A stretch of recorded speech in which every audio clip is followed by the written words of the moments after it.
He was the 2024 runner-up Australian MMA Amateur Fighter of the Year. And we got him here.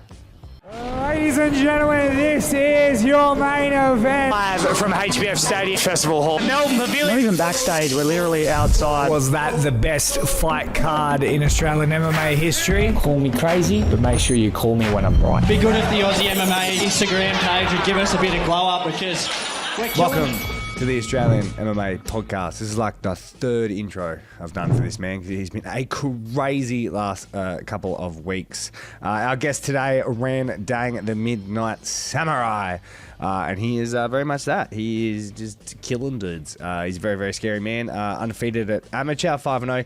Now he is competing in the professional ranks. He was supposed to have his pro debut against Daniel Amari. And that fell through literally like an hour before we had this chat that you're going to hear now. And then like a day after we've had this chat, so he's going to talk as if he's not on Eternal MMA 96, June 21st. You can see it on UFC Fight Pass. It'll take place in the Gold Coast. But he's going to talk as if he doesn't have a fight. But, buddy, Eternal just popped up today, and he's taking on Yusuke Sato, who's an absolute stud himself. I think both these boys were on the same card last year at the end of the year, and both had like highlight reel knockouts.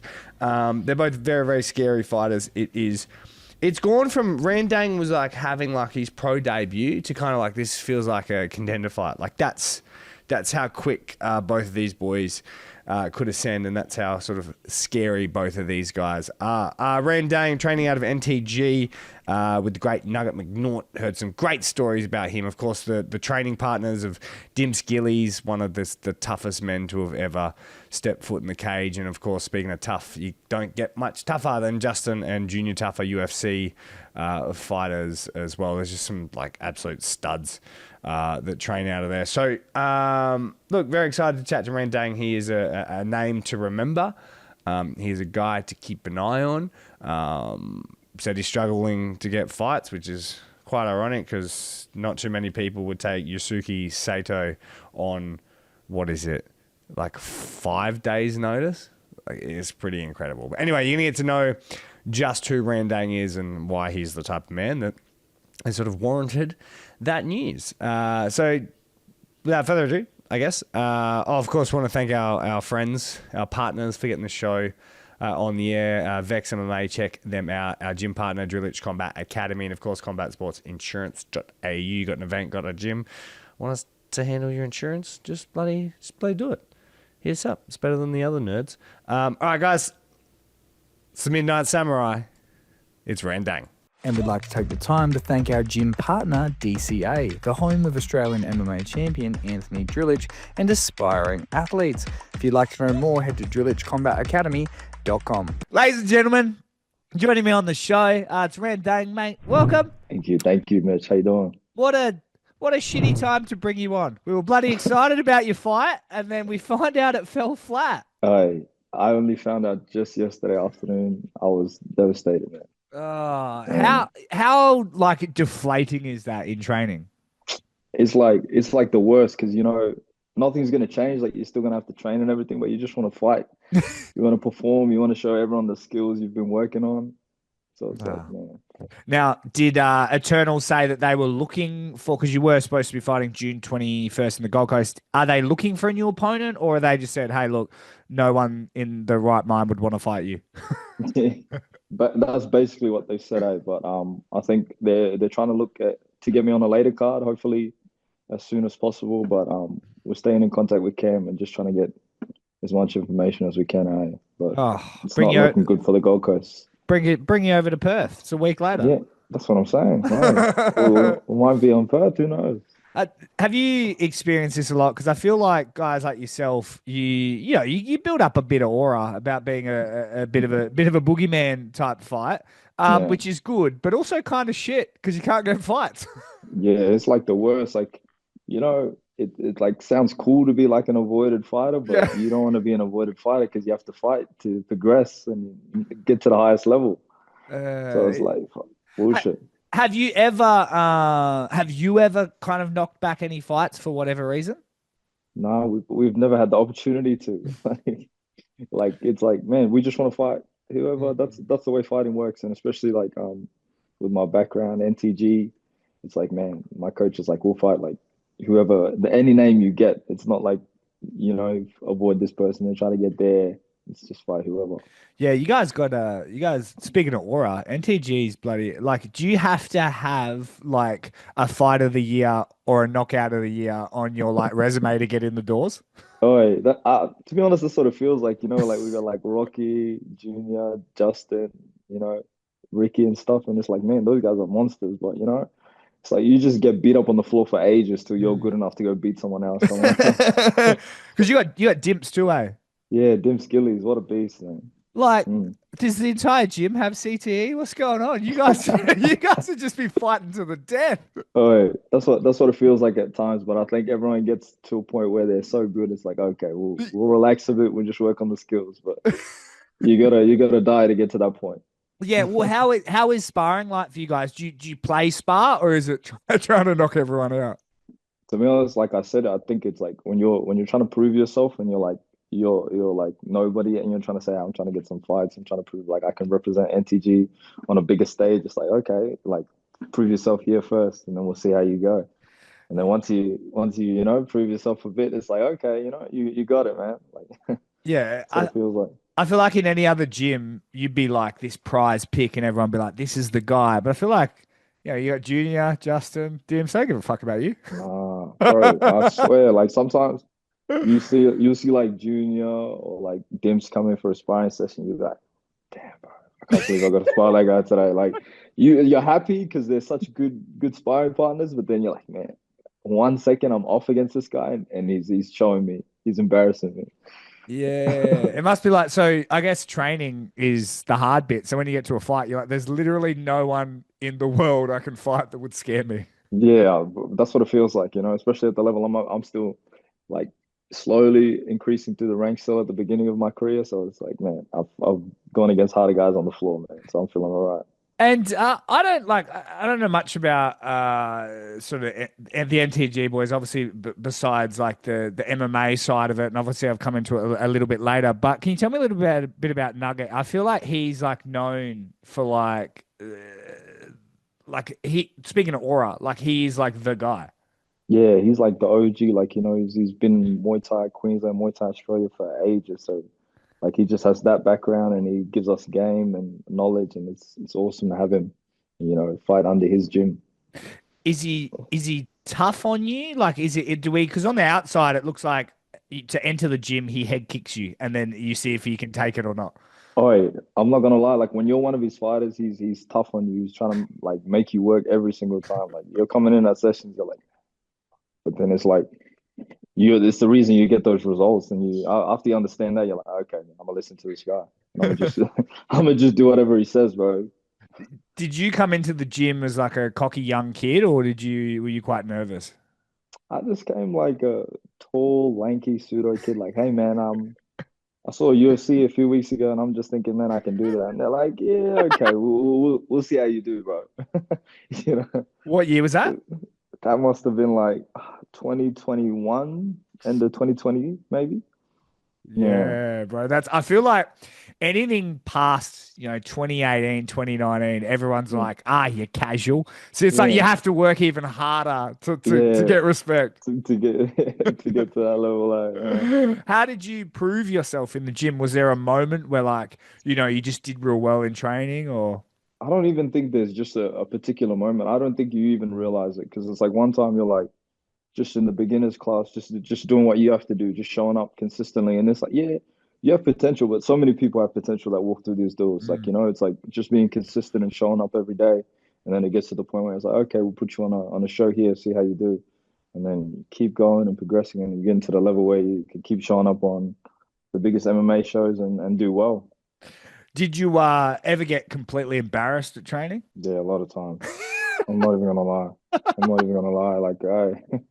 Like Junior has a line of brothers, man. I think all of them embarrassed me. Justin, but even Patti, like, they like show you and you're like, man, nah, these guys are proper. And they're heavyweights. Think about that. They're just like, it's like how how they talk. You're like, oh, you're not from the same world as me. Like, Yeah. like it's like. Nah. What about you with family? Did you have like brothers growing up, or did you deal with fighting much? To be honest, no, it was just more of a sport thing for us, and sports was just to keep us out of trouble. I grew up two younger brothers, three older sisters, so pretty big family.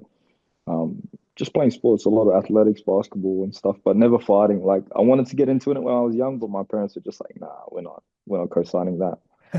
well, I think I read somewhere you came over from Egypt, correct? Yeah. What year was that? That was 2002. So my family fled from South Sudan. Yeah. They went over to Egypt and spent 2 years there. I was born there in Egypt, and then we came over to Australia. And did you have to deal with any of like, there's always they always go on about it in Melbourne with like youth African gangs and all that shit. Did you have to deal with any of that shit? Not too much, because you think about we actually came to Logan first. That was the first place we Which came. is way tougher than Logan was just off its head at that time. So I think like the least of their concerns were just some like Africans. They're like, yeah, just add it to the list. Add it to the list. Got the Islanders, got the everything just going. You don't on. even So rank here. You just it wasn't big. It's like, yeah, whatever. Like, we'll sort them out when we get a chance. I can only imagine that at least of all the sort of African families that I know, they wouldn't be too stoked fleeing a country.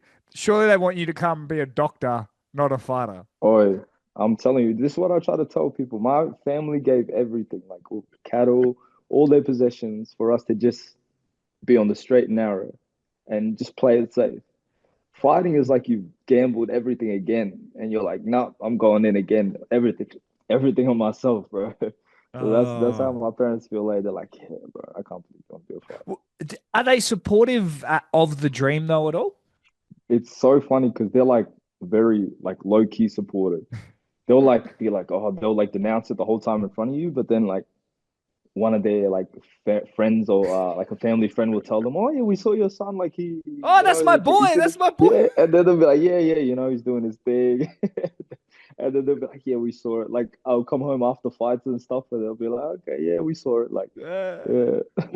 I mean, it's pretty hard to not be like, because most people are worried about their son getting beat up or something. Like, it's pretty hard to watch you fight and not go, he's going to be pretty good. Yeah. Like I just, I put in the work. I'm always telling my mom, like, yeah, I'm going to the gym. I'm going to the gym. Well, surely she likes that though. That you dedicate, you probably eat well, like all that sort of stuff. No partying. Yeah, 100%. Yeah, she's on board with that. Like, at least I'm keeping myself occupied with something that's progressing or something I have a future vision for. Yeah, and are the brothers and sisters doctors or? To be honest, yeah, my sister is a nurse. One of my sisters has a business degree. My little brother is starting to be a medic. So everyone else is. I feel like I'm sort of the black sheep. Like, but somebody has to, get that label.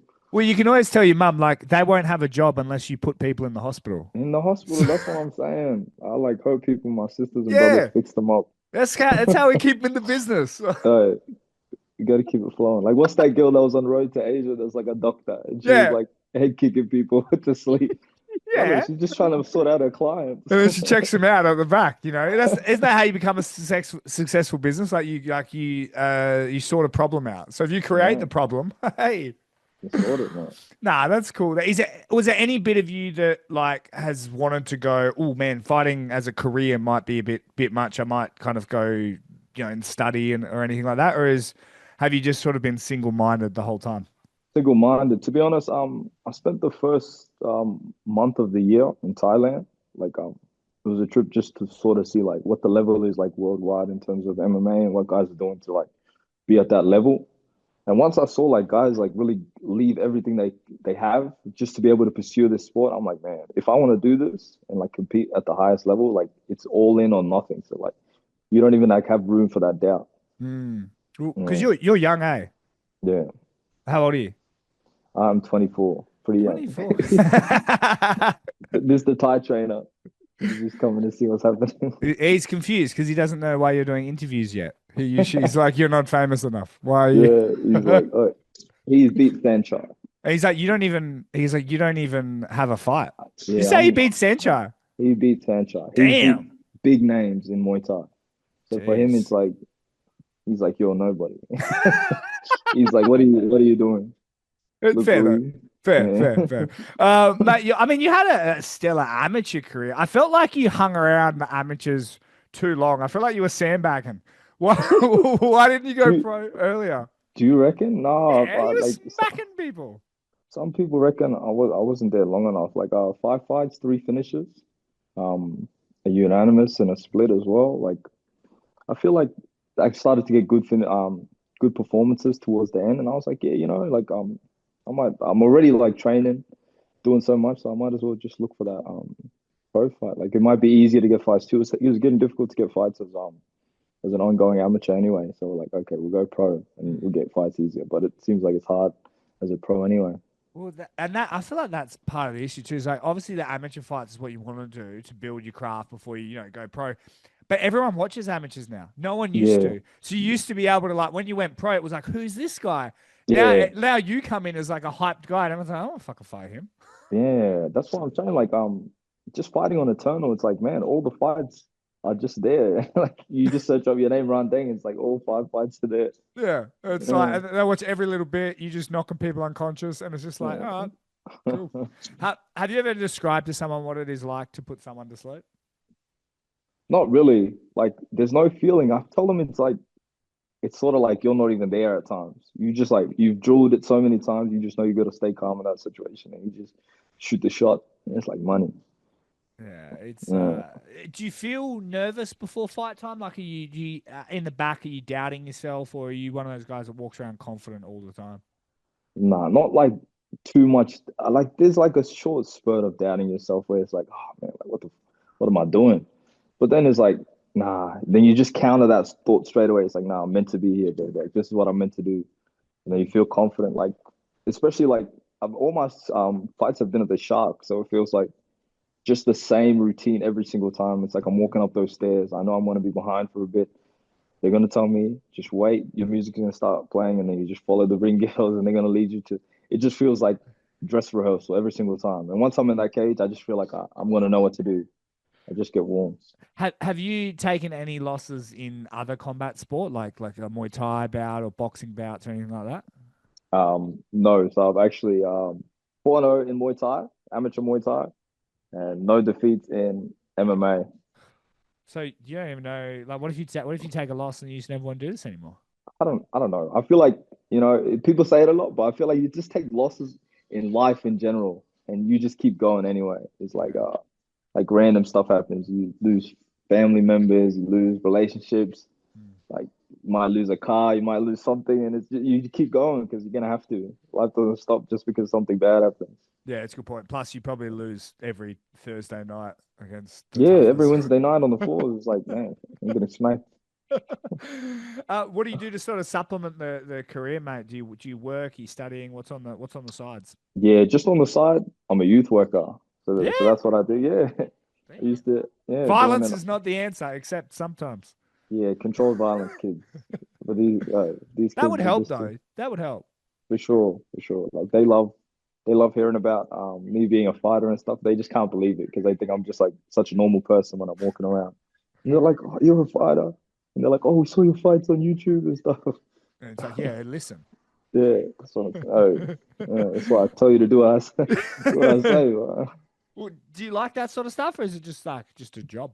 I actually generally enjoy it. Like at first, it was like sort of just a job, but it's such a difficult job. Like I'm not even gonna lie. It's like I feel like it's more difficult than fighting at times. Like just trying to be able to engage with these kids, build rapport. They come from such traumatic backgrounds, and that's just from the jump of their life. So it's like it's quite difficult to convince them that life is actually a good experience and there's things worth doing and things important to be passionate about. And yeah, Do, so do you relate? Do you reckon you relate well because obviously you had to flee Africa, come here, and then obviously the MMA as well. yeah, 100%. It's like I'm just so privileged to be in this country, man. It's like you just have ample opportunities to the point where you can just be like, hey, I'm going to be an MMA fighter as a career. Back home, you tell them like they think you're crazy because you want to be an MMA fighter. They're like, bro, straight and narrow, just go to uni 3 4 years, get a degree, pay your hex, and then just work. And they're like, that's the life we dream of. And I'm like, no, I wanna fight on the biggest stages. That's my dream. My whole thing has been like, you can fail at doing something you don't want to do. So you may as well do something you do. Like, honestly, like, you go ask all those people that went to uni, studied to be a doctor. Some of them can't get jobs, or, you know what I mean? It's like, oh, so you can fail even doing what you think you're supposed to do. So you may as well chase your dreams. Exactly. Nothing's ever promised that. Yeah. And in terms of your MMA career, I mean, do you have a certain time where you're like, oh, if I'm not like here where I want to be at a certain age, like maybe I will go get a real job? Or have you planned out the next sort of 5 years of your career? Not too much. The next 5 years, God willing, UFC. But it's more so short term, not really long term. I'm just trying to get those first few pro fights out of the way, just so I understand my path and where I'm trying to go. I think that all decides it.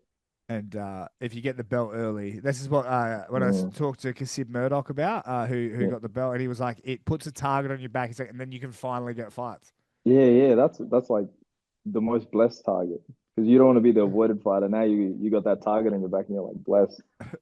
What's been the most sort of troubling moment of your MMA career so far? Troubling? Yeah, like injuries, or maybe the moments where you thought, man, I don't want to do this anymore.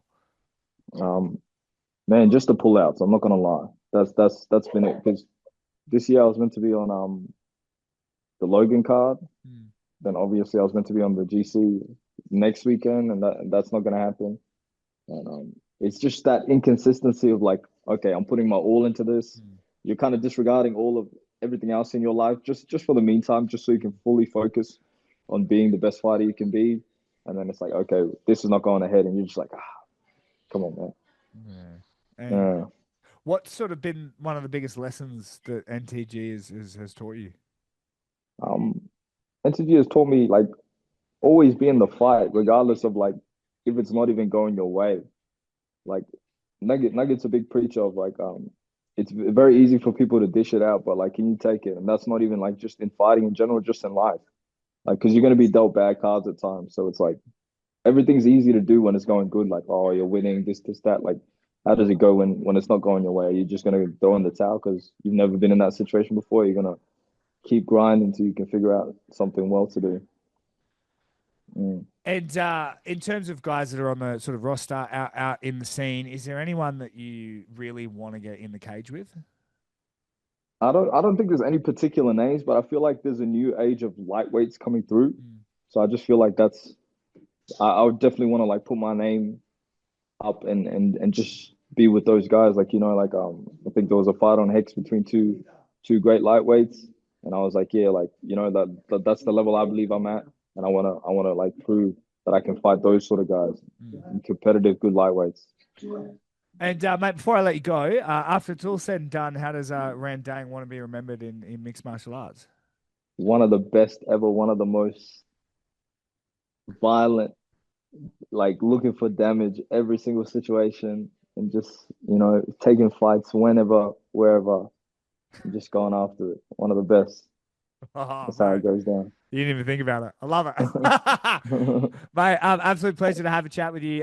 Like I said, with or without a fight, I've wanted to get you on for quite some time. You're definitely one to watch. I think you might have even been my runner-up amateur fighter of the year. I think I was thinking, bro, that should be me. Like, I was like 3-0, 2 finishes.